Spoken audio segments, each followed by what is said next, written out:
Good afternoon, students. Today we will continue our first lesson of history, the rise of nationalism in Europe. And we will continue that, and today we will learn about the age of revolutions.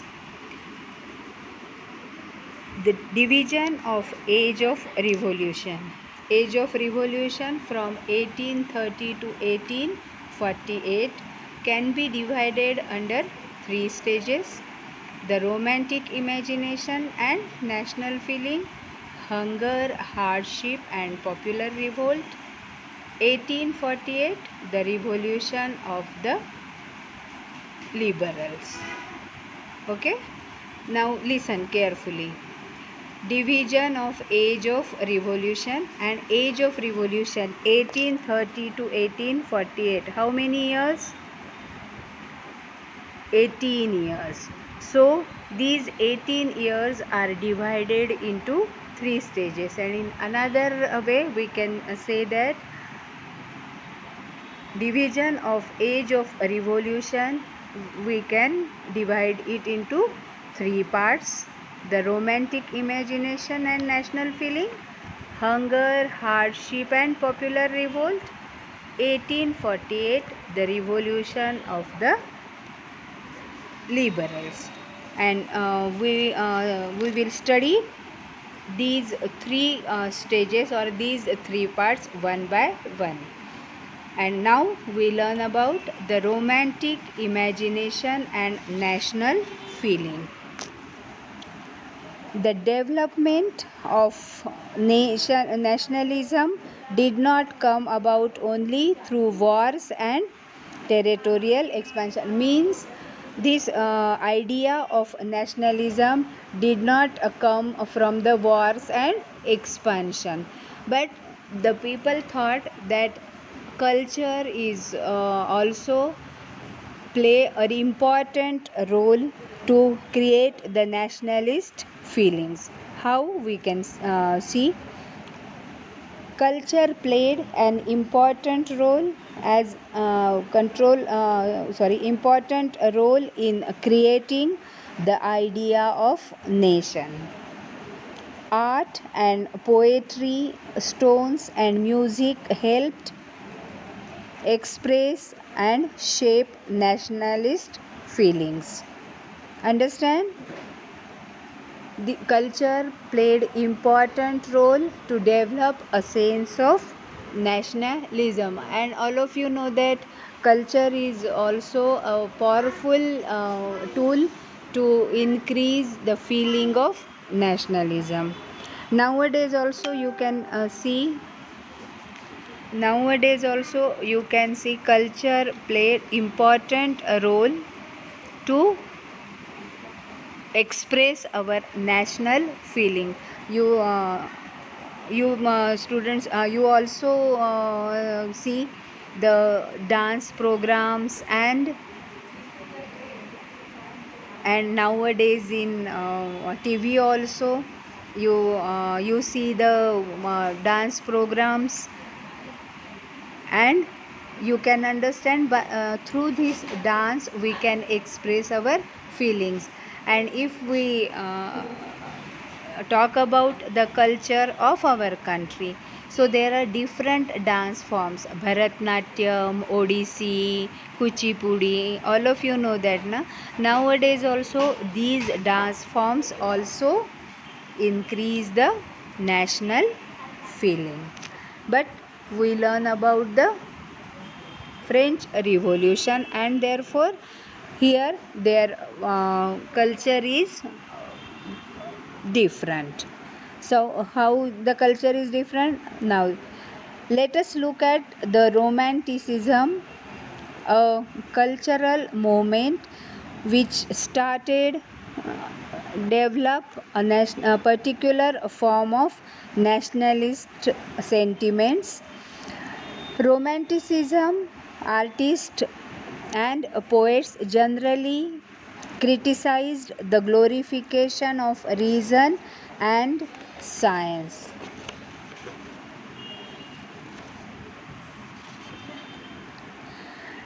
they and focused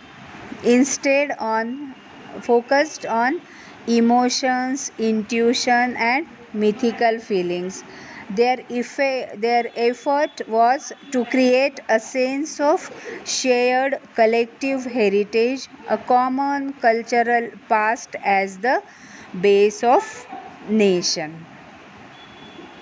Other romantics and as the German philosopher John Gottfried claimed that true German culture was to be discovered along the common people.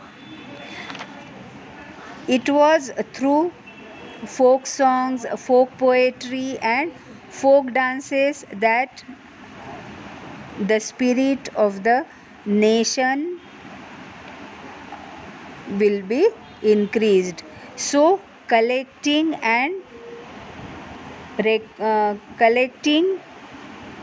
these forms of folk culture was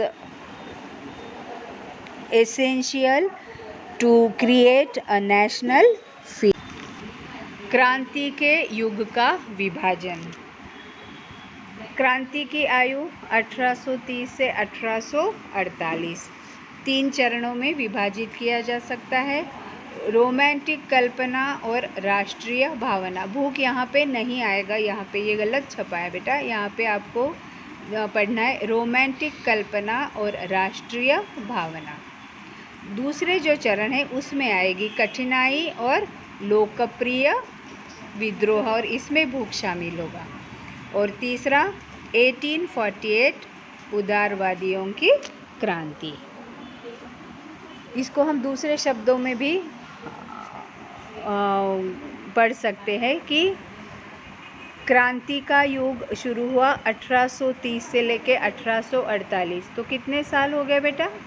18 साल। ठीक है, तो इन 18 सालों को इन्होंने 3 भागों में या 3 चरणों में विभाजित किया है। तो पहला है, इसको हम एक के बाद एक पढ़ेंगे। तो सबसे पहले हम किसके बारे में पढ़ेंगे? रोमांटिक कल्पना और राष्ट्रीय भावना। राष्ट्रवाद का विकास केवल युद्धों और क्षेत्रीय विस्तार से नहीं हुआ, तो किससे हुआ? राष्ट्र के विचार के निर्माण में संस्कृति ने एक अहम भूमिका निभाई।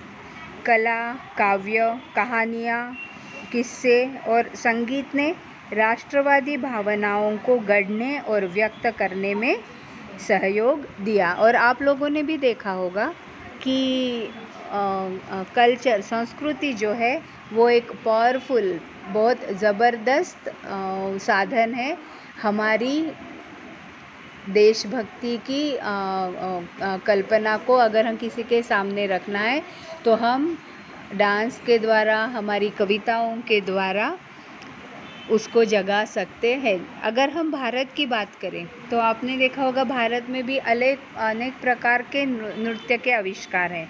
जैसे नाम से आप लोगों को पता है कुचिपुड़ी, भरतनाट्यम, ओडिसी, ये सब क्या है? नृत्य के प्रकार है।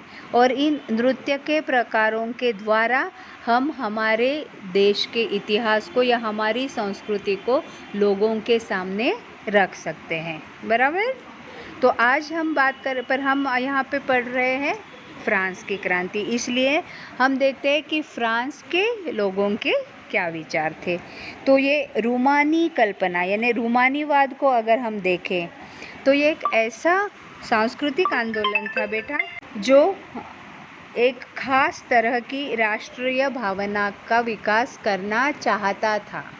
और इसीलिए उन्होंने क्या किया कि इन्होंने कवि और तर्क वितर्क और विज्ञान, इसकी इन लोगों ने आलोचना की और उसकी जगह पे उन्होंने किसको प्राधान्य दिया? तो उसकी जगह पे उन्होंने भावनाओं को अंतर्दृष्टि और रहस्यवादी भावनाओं पर जोर दिया। उनका प्रयास था कि एक साझा सामूहिक विरासत की अनुभूति और एक साझा सांस्कृतिक अतीत को राष्ट्र का आधार बनाया जाए। बेटा यहाँ पे बार बार आपने देखा होगा कि ये साझा शब्द आता है। साझा मतलब क्या होता है? भागीदारी, एक दूसरे के साथ शेयरिंग। तो इन लोगों ने किसको प्राधान्य दिया? तो इन्होंने भावनाओं को, अंतर्दृष्टि और रहस्यवादी भावनाओं पर। अब अंतर्दृष्टि यानी क्या? तो अंतर्दृष्टि का मतलब होता है ये थोड़ा सा है ना भक्ति की तरफ ही होता है। अंतर्दृष्टि मतलब क्या? कि किसी भी चीज़ को इसका क्या परिणाम होगा, इसको देखने के लिए जो नज़र लगती है या हमारा मन जो कहता है उसको कहा जाता है अंतर्दृष्टि। आपने देखा होगा कि आप जब अपनी सहेलियों से बात करते हो तो आप कहते हो ना कि अरे यार मेरा मन कह रहा है कि कुछ ना कुछ अच्छा होगा, बराबर है। तो ये कुछ ना कुछ अच्छा होने वाला जो फीलिंग है वो सामने आपको दिख नहीं रहा है पर आपको अंदर से लग रहा है। तो ये अंदर से जो चीज़ें उभर कर आती है उनको कहा जाता है अंतर्दृष्टि। और अंतर्दृष्टि के साथ साथ इन्होंने क्या कहा? तो उन्होंने कहा कि इसके लिए जर्मन दार्शनिक योहान गॉटफ्रीड जैसे रूमानी चिंतकों ने दावा किया कि सच्ची जर्मनी संस्कृति उसके आम लोगों में निहित थी। राष्ट्र की सच्ची आत्मा लोकगीतों, जनकाव्य और लोक नृत्य से प्रकट होती थी। इसलिए लोग संस्कृति के इन स्वरूपों को एकत्रित करना राष्ट्र के निर्माण की परियोजना के लिए आवश्यक था। मतलब इनका यह कहना था कि राष्ट्रीय भावना का निर्माण करने के लिए ये जो लोक नृत्य है या लोकगीत है इनको प्राधान्य देना चाहिए। और इसीलिए उन्होंने क्या किया? तो स्थानीय बोलियों पर बल और स्थानीय लोक साहित्य को एकत्र करने का उद्देश्य केवल प्राचीन राष्ट्रीय भावना को वापस लाना नहीं था, तो क्या था? बल्कि आधुनिक राष्ट्रीय संदेश ज़्यादा से ज़्यादा लोगों तक वो पहुंचाना चाहते थे। और क्यों वो ऐसा करना चाहते थे? क्योंकि ख़ास तौर पे इनके भी देश में ज़्यादातर लोग निरक्षर थे। तो वो पढ़ने लिखने के बजाय इस संस्कृति के ये जो हमारे लोक नृत्य है, लोकगीत है, इसके द्वारा वो ज़्यादा अच्छे से इस बात को समझ सकते हैं, ऐसा इन लोगों का मानना था। तो उन्होंने देखो आपके इसमें उदाहरण दिया है किसका? पोलैंड का। 18वीं सदी के अंत में रूस, प्रशा और ऑस्ट्रिया जैसी बड़ी शक्तियों ने विभाजन कर दिया था और पोलैंड तब भी स्वतंत्र नहीं हुआ था। परंतु उन्होंने क्या किया? संगीत और भाषा के ज़रिए राष्ट्रीय भावना को जीवित रखा। और इसीलिए आपने देखा होगा जैसे हमारे यहाँ पे लोक नृत्य, लोकगीत वगैरह के अलग अलग प्रकार है, वैसे ही फ्रांस में आपने देखा ओपेरा, यहाँ पे इनके शोज़ होते हैं, उनको कहा जाता है ओपेरा। और संगीत से गुणगान किया और पोलेनेस और माजुर्का जैसे लोक नृत्यों को राष्ट्रीय प्रतीकों में बदल दिया। भाषा ने भी राष्ट्रीय भावनाओं के विकास में एक महत्वपूर्ण भूमिका निभाई। रूसी कब्जे के बाद पोलिश भाषा को स्कूलों से बलपूर्वक हटाकर रूसी भाषा को हर जगह जबरन लादा गया और 1831 में रूस के विरुद्ध एक सशस्त्र विद्रोह हुआ जिसे आखिरकार कुचल दिया गया। इसके अनेक सदस्यों ने राष्ट्रवादी विरोध के लिए भाषा को एक हथियार बनाया। चर्च के आयोजनों और संपूर्ण धार्मिक शिक्षा में पोलिश का इस्तेमाल हुआ। यहाँ पे पोलिश क्या है? भाषा। इसका नतीजा यह हुआ कि बड़ी संख्या में पादरियों और बिशपों को जेल में डाल दिया गया। रूसी अधिकारियों ने उन्हें सज़ा देते हुए साइबेरिया भेज दिया क्योंकि उन्होंने रूसी भाषा का प्रचार करने से इनकार कर दिया था। पोलिश भाषा रूसी प्रभुत्व के विरुद्ध संघर्ष के प्रतीक के रूप में देखे जाने लगी। मैंने ये पूरा आपकी किताब में से ही पढ़ा है, इसलिए पढ़ा है बेटा कि मैं इसको आपको अच्छे से समझा सकूं कि भाषा ने राष्ट्रीय भावनाओं के विकास में कितनी महत्वपूर्ण भूमिका निभाई। क्योंकि जब रूस ने पोलैंड पे कब्जा किया तब उन्होंने क्या किया कि वहाँ से पोलिश भाषा को पूरी तरह से हटा दिया और ज़बरन उनके ऊपर रूसी भाषा को पढ़ने की सख्ती कर दी। जैसे हमारे देश में आपने देखा होगा जब ब्रिटिशों का राज था तो हमारी भाषाओं को हटाकर ब्रिटिशों ने ज़बरदस्ती अंग्रेज़ी शिक्षा को शुरू किया। आ रही ना बात समझ में? वैसे ही इन लोगों ने पोलिश को हटा के ज़बरदस्ती रूसी भाषा को उनके ऊपर थोपा और इसीलिए फिर क्या हुआ, रूस के विरुद्ध एक सशस्त्र विद्रोह हुआ। सशस्त्र विद्रोह यानी हथियारों के साथ विद्रोह किया उन लोगों ने। और उस विरोध में उन लोगों ने क्या किया कि चर्च के पूरे आयोजनों में धार्मिक शिक्षा में पोलिश का इस्तेमाल किया, क्योंकि पोलिश लोगों ने रूसी को अपनी भाषा या प्रचार करने से इनकार कर दिया। इसलिए जिन जिन लोगों ने इनका विरोध किया उन सब को जेल में डाल दिया गया। और इसीलिए पोलिश भाषा को रूसी प्रभुत्व के विरुद्ध संघर्ष के प्रतीक के रूप में इस भाषा को देखा जाने लगा। यहाँ पे हमारा ख़त्म होता है रोमांटिक कल्पना और राष्ट्रीय भावना।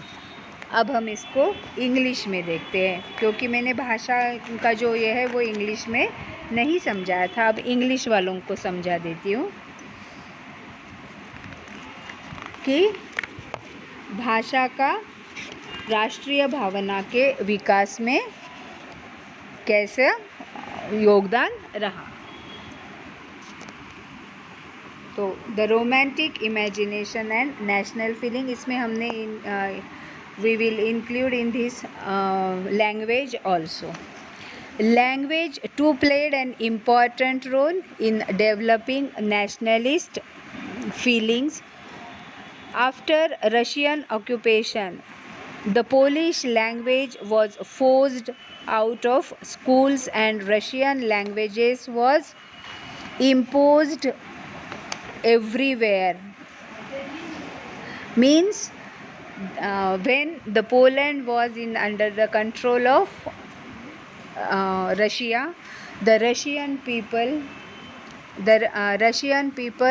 they removed in schools the language of Polish and they imposed means they imposed Russian language on them, and therefore people were angry, and in 1831 there is a armed revolt against the Russian, because the Poland people they did not want Russian language will be their language, and therefore they oppose Russian language, and therefore the Russian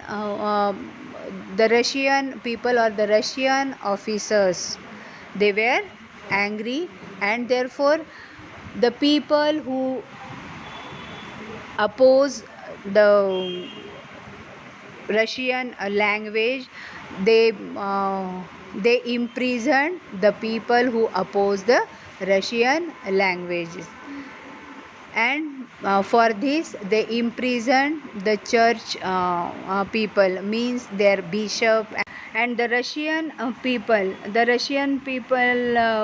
what they do, the Russian people gave punishment to the Poland people who opposed, and they sent the people to Siberia who refused to preach the Russian. The use of Polish came to be seen as a symbol of struggle against Russian dominance. Now the second, hunger, hardship and popular revolt. This is the second part or the second division. Hunger, hardship and popular revolt. In 1830 were years of great economical hardship in Europe. The first half of the 19th century saw an enormous increase in population all over Europe. In most countries, there were more seekers of jobs and employment. Population from rural areas migrated to the cities to live in crowded slum, and all producers they rush to cities, and therefore there is very much population in the cities, and therefore hunger and hardship started in Europe. Why? Because people are willing to work for the money or for their livelihood, but there is no work for them. And why there is no work for them? Because population increased in Europe. Then what happened? Small in town were often faced with the stiff competition from the imports of cheap machine made goods from England, where industrialization was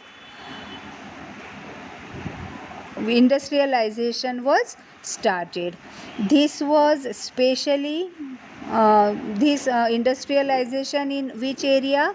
So in textile production, which was carried out mainly in homes or small workshops, and was only partly mechanized. In those regions of Europe where the aristocracy still enjoyed power, peasants struggled under the burden of feudal taxes and obligations. Now in Europe the industrialization started, and due to industrialization the people were unemployed because machines do all the works and there is no work for people, and therefore hunger and hardship started in Europe. In the year 1848 was one such year. In this year what happened? Food shortages and widespread unemployment brought the population of Paris out on the road, and Louis Philippe was forced to flee. A National Assembly proclaimed a republic, granted suffrage to all adult males above 21, and guaranteed right to work. National workshops to provide employment were set up. Understand, beta? In year 1848 was such a year. In this year there is a very hard time in Paris, and therefore people were very very angry, and they were against the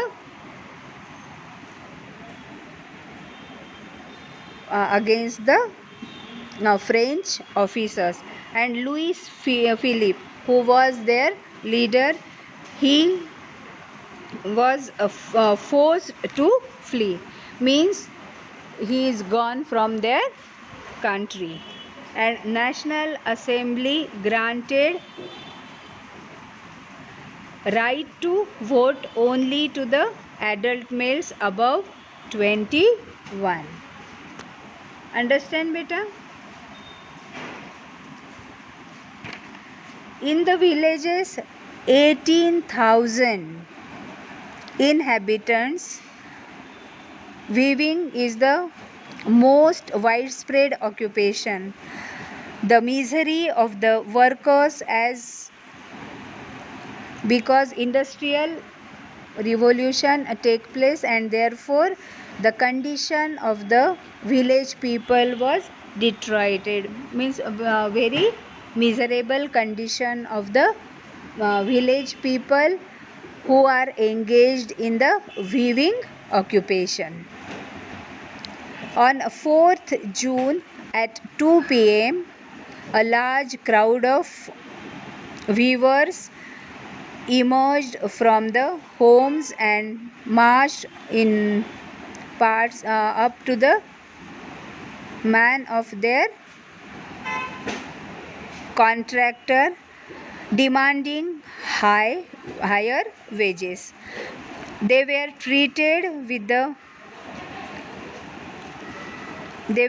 badly treated, and therefore the people are angry, and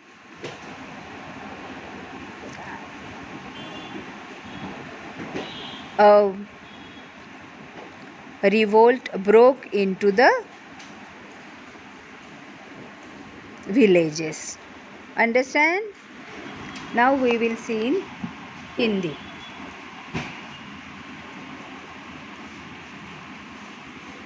कठिनाई और लोकप्रिय विद्रोह। सबसे पहली कल्पना थी रूमानी कल्पना और दूसरी क्या है? कठिनाई और लोकप्रिय विद्रोह। 1830 के दशक में यूरोप में भारी कठिनाइयाँ आई। कैसी कठिनाई आई? तो 19वीं सदी के प्रथम भाग में पूरे यूरोप में जनसंख्या में ज़बरदस्त वृद्धि हुई, और इसके कारण क्या हुआ कि लोग काम करने के लिए तैयार थे, पर उनके लिए काम नहीं था, और इसलिए क्या हुआ कि गांव से सारे लोग शहरों में आने लगे, और इससे क्या हुआ, ज़्यादातर देशों में नौकरी ढूंढने वालों की तादाद उपलब्ध रोज़गार से अधिक थी। ग्रामीण क्षेत्रों की अतिरिक्त आबादी शहर जाकर भीड़ से भरी गरीब बस्तियों में रहने लगी, और नगर के जो लघु उत्पादक थे वो अक्सर क्या करते थे, इंग्लैंड से आए हुए मशीन से बने सस्ते कपड़े से उनको कड़ी प्रतिस्पर्धा का सामना करना पड़ता। मतलब क्या कि वो हाथों से वगैरह जो कपड़े बुनते थे तो उनकी कीमत मशीनों से बने कपड़ों से ज़्यादा होती थी, और इससे क्या होता था कि लोग सस्ती कीमत के मतलब इंडस्ट्रीज़ में बने हुए कपड़ों को लेते थे। इसलिए हाथ से कपड़े बनाने वाले लोगों को बहुत कठिनाई का सामना करना पड़ा। और सबसे ज़्यादा जब औद्योगिकरण इंग्लैंड में शुरू हुआ तो उसका असर यूरोप में सबसे ज़्यादा पड़ा, क्योंकि इस महाद्वीप को यह प्रतिस्पर्धा कपड़ा उद्योग में ज़्यादा झेलनी पड़ रही थी, क्योंकि उसका उत्पादन मुख्यतः घरों और छोटे कारखानों में होता था। और यूरोप के उन इलाकों में जहाँ कुलीन वर्ग सत्ता में था, वहाँ अभी भी कृषक लोग जो है वो शुल्कों के मतलब टैक्स के जिम्मेदारियों से दबे हुए थे। खाने पीने की चीज़ों के मूल्य बढ़ने या किसी वर्ष फसल के खराब होने के शहर और गांव में व्यापक गरीबी फैल जाती थी। और क्या हुआ देखो, 1848 में ये ऐसा साल था कि खाने पीने की कमी, बेरोज़गारी और इसकी वजह से लोग पेरिस में सड़क पर उतर आए और जगह जगह पे अपना विरोध प्रकट करने लगे, और इसीलिए लुई फिलिप को वहाँ से भागना पड़ा, मतलब पेरिस से उसको भागना पड़ा। और उसी वक्त नेशनल असेंबली ने गणतंत्र की घोषणा करते हुए 21 वर्ष से ऊपर सभी वयस्क पुरुषों को मताधिकार प्रदान किया, और काम के अधिकार की गारंटी दी और रोजगार उपलब्ध कराने के लिए राष्ट्रीय कारखाने स्थापित किए। 4 जून दोपहर 2 बजे बुनकरों की एक भीड़ अपने घरों से निकली और सीधे ठेकेदारों के कोठी पर पहुंची और उन्होंने क्या किया, तो उन्होंने ज़्यादा मजदूरी की मांग की, पर उनके साथ अच्छा व्यवहार नहीं किया गया। तो क्या किया गया, ज़बरदस्ती उन्होंने क्या किया, फिर उन्होंने क्या किया, इस भीड़ उनके घरों में ज़बरदस्ती से घुस गई और उनका जो फर्नीचर था या उनके जो चीनी मिट्टी से बने हुए बर्तन थे उनको तोड़ दिया और कुछ लोग तो उनके गोडाउन में घुस गए और ठेकेदारों के जो भंडार थे वो उन्होंने लूट लिए और ठेकेदारों को अपने परिवार के साथ पड़ोस के गांव में भागने पर मजबूर किया।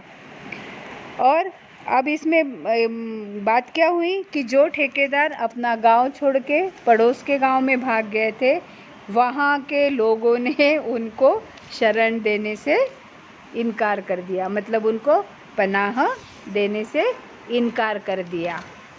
और इसीलिए फिर क्या हुआ, तो 24 घंटे बाद सेना को बुलाकर उनकी मदद की गई और जिन जिन बुनकरों के साथ उनकी मुठभेड़ हुई थी उसमें बुनकरों को गोली मार दी गई।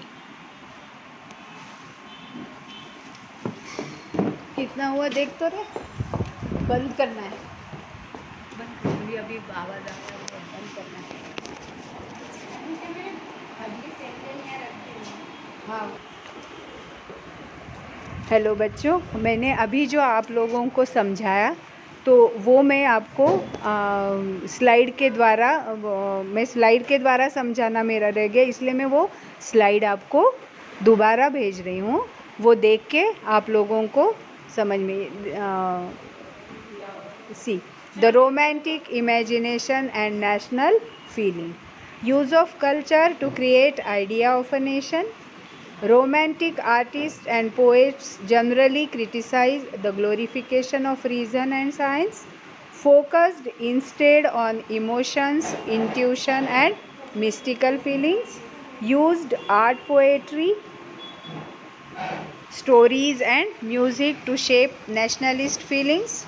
Collected folk art to spread nationalism even among illiterates. Language also played a vital role. For example, the use of Polish language in Poland came to be seen as a symbol of the struggle against Russian dominance. Romantic कल्पना और राष्ट्रीय भावना, राष्ट्र का विचार बनाने के लिए संस्कृति का उपयोग। रोमांटिक कलाकारों और कवियों ने आमतौर पर तर्क और विज्ञान के महिमा मंडन की आलोचना की, इसके बजाय भावनाओं, अंतर्ज्ञान और रहस्यमय भावनाओं पर ध्यान केंद्रित किया।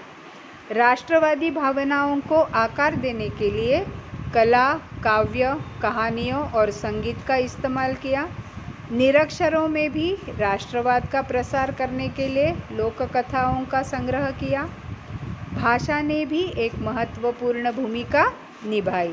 उदाहरण, पोलैंड में पोलिश भाषा का प्रयोग आया। रूसी प्रभुत्व के खिलाफ संघर्ष के प्रतीक के रूप में इसको देखा जा सकता है। Hunger, hardship and revolt.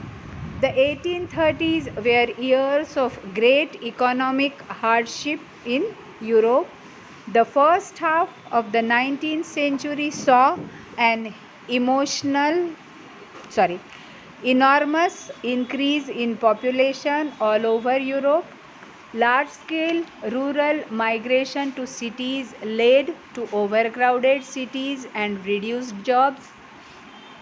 Stiff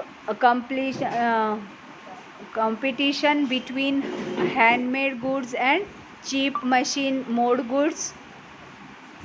Peasants burdened with feudal dues as in rural areas, aristocracy was still enjoying the power.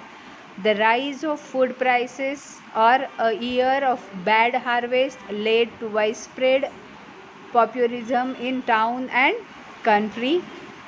Peasants and weavers revolted and Louis Philippe was forced to flee. भूख, कठिनाई और विद्रोह, ये हमारा दूसरा, ये मैंने समझा दिया है आपको, पर ये स्लाइड भेज रही हूँ जिसको मैंने पढ़ा है और इसको मैंने पहले समझा दिया है। 1830 के दशक यूरोप में बड़ी आर्थिक कठिनाई के वर्ष थे। 19वीं सदी के पूर्वार्ध में पूरे यूरोप में जनसंख्या में भारी वृद्धि देखी गई। शहरों में बड़े पैमाने पर ग्रामीण प्रवास के कारण शहरों में भीड़भाड़ हुई और नौकरियों में कमी आई। हाथों से बने सामान और सस्ते मशीन से बने सामान के बीच कड़ी प्रतिस्पर्धा। ग्रामीण क्षेत्रों में सामंती बकाया के बोझ तले दबे किसान अभी भी सत्ता का आनंद ले रहे थे। खाद्य कीमतों में वृद्धि या खराब फसल के एक वर्ष के कारण शहर में व्यापक दरिद्रता आई और किसानों और बुनकरों ने विद्रोह कर दिया और लुई फिलिप को भागने के लिए मजबूर होना पड़ा। यहाँ पे हम हमारा दूसरा पार्ट या दूसरा चरण कंप्लीट करते हैं।